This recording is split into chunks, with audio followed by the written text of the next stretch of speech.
Arşın gümmezlerine adın oradan yazılan, adın Osmanlı Ahmet, yerde Muhammed bana.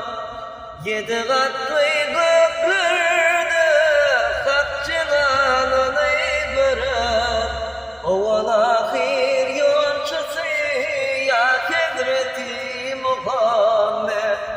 Yedi katlı göklerde hak celalını gören, oval ahir yolcusu ya Hazreti Muhammed.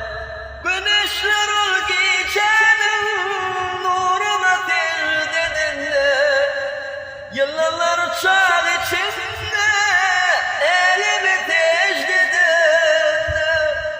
Bütün hamd-ı senaları beyt Allah'a yetinle, oval ahir yolcusu ya Hazreti Muhammed.